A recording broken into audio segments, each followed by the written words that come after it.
ஏட்டி சத்யா, என்னம்மா மழை அடிச்சு குத்துதுலட்டி, வாட்டி மலையில 2 குத்தாட்டம் போட்டு வருவோம். நம்மளே கடைக்கு போயிட்டு வீட்டுக்கு போக நின்னுக்கிட்டு இருக்கோம். உனக்கு குத்தாட்டம் தேவையா? அம்மா வீட்ல போச்சுனா உன்னை குத்து குத்துன்னு குத்தி விடும் பாத்துக்க. அமைதியாரி. ஹலோ, எக்ஸ்கியூஸ் மீ, நான் வேணா வர 2 பேர் டான்ஸ் ஆடுவோமா? நீயே ஜோக்கர் மாதிரி இருக்க, நீ வந்து டான்ஸ் ஆறியா? பேசாம நில்லு. ஏட்டி யாரே அப்படி சொல்லாத, அவங்க மனசு கஷ்டப்படும்ல. என் மனசை நீங்க நல்லா புரிஞ்சு வச்சிருக்கீங்களே, நீங்க வேணா வரீங்களா டான்ஸ் ஆடலாம்? இது தேவையா உனக்கு? பேசாம அதுதான் இருன்னு சொன்னேன். சத்யா, நான் உங்க காலேஜ் தான், எனக்கு தெரியுமா உனக்கு? தெரியுது. ஆனா நீங்க எந்த காலேஜ்னு எனக்கு தெரியாது. ஆனா நீங்க நிக்கிறது எனக்கு நல்லாவே தெரியுது. சிரிப்பு வேறயா? பேசாம இருங்கப்பா. சத்யா, எனக்கு தெரியாதெல்லாம் சொல்லி கொடுக்குறியா கொஞ்சம்? உங்க வீட்டுக்கு நான் அடிக்கடி வர்றேன், எனக்கு கொஞ்சம் பாடம்லாம் அதிகமா புரிய மாட்டேங்குது. டீச்சர் சொல்லி கொடுக்குது, நீ வேணா சொல்லி கொடுக்குறியா? யாரு இவளுக்கா? இவளே ஒரு மக்கு, இவளுக்கு எங்க தெரிய போகுது? கிளாஸ்ல கேட்ட இவங்க நல்லா படிக்கிறாங்கன்னு தானே சொன்னாங்க. அப்ப இவளை விசாரிச்சு வச்சிருக்கிற? படிப்பாளா என்னன்னு வரைக்கும் விசாரிச்சு வச்சிருக்கிற?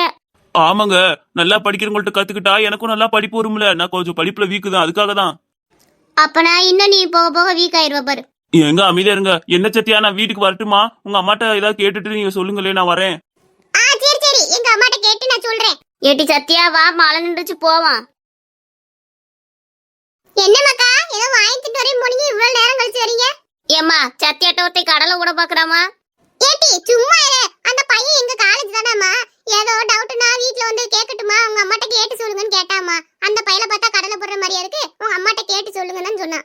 அப்படியா? நல்ல பையலா இருக்கிறானே. இந்த காலத்துல எப்படியோ இருக்குதுங்க. அது மத்தியில இந்த பையன் நல்ல பையனாத்தான் இருக்கிறான். வந்து படிக்க சொல்லுமா, நான் என்ன சொல்ல போறேன்? நல்லா படிச்சா சரிதான். நீ ஒரு 4 வித்து கத்து கொடுத்தேன்னா அவங்க நல்லா ஒன்னால இருந்தா உனக்கு தானே சந்தோஷம். எம்மா சும்மா இரு, கேப்ல கெடா வெட்டி போடுவியான். ஏட்டி சும்மா இருட்டி, அதெல்லாம் ஒண்ணும் ஆகாது. பாவம், ஓ அக்கா ரொம்ப அப்பாவி பாத்துக்க. அந்த பையனும் நல்ல பையலா இருப்பான் போல இருக்குது, அதனாலதானே வீட்டுக்கு வந்து படிக்குவான்னு கேட்டிருக்கான். இவ எப்பவுமே அப்படித்தான், ஏதாவது ஒண்ணு கிறுக்கு பிடிச்ச மாதிரி பண்ணுவா. எம்மா, மலைக்கு சூடா ஏதாவது செஞ்சு கொடுக்குறியா? கறி கொட்டை சூடா வந்துகிட்டு இருக்குதே, எடுத்துட்டு வந்து கொடுக்கவா?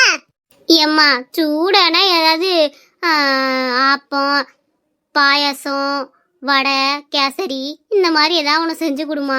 ஏட்டி, உங்க அப்பா எனக்கு சமையலுக்கு ஒழுங்காவே காசு கொடுக்கறதில்ல. நான் சமையல் செஞ்சு வைக்கிறதே பெரிய விஷயமா இருக்குது. இருக்க தின்னு கட்டி காலையில வச்சு புளிச்சோறு இருக்குது, அதை போட்டு தின்னு விடுங்க. என்ன அதெல்லாம் நீ ஏதாவது சூடா எடுத்துட்டு எடுத்துட்டு வாப்போ. எம்மா, என்னது இது? ஏட்டி நீ தானே கேட்ட சுட சுட வேணும்னு, அதான் பால் எடுத்துட்டு வந்திருக்கேன். பாலை குடிச்சுட்டு பேசாம பாடு. ஆமா, ஒரு ஸ்னேக்குக்கு அது போதும். எம்மா, சூடானா ஏதாவது பொருள் செஞ்சு கொண்டு வாடா, பால் எடுத்துட்டு வந்திருக்க. ஏட்டி இதான் இருக்குன்னு சொல்றேன்ல, எடுத்து குடிச்சுட்டு பாடுடி. எம்மா, கோவப்படாத, கொண்டா, நான் குடிச்சுக்கிறேன்.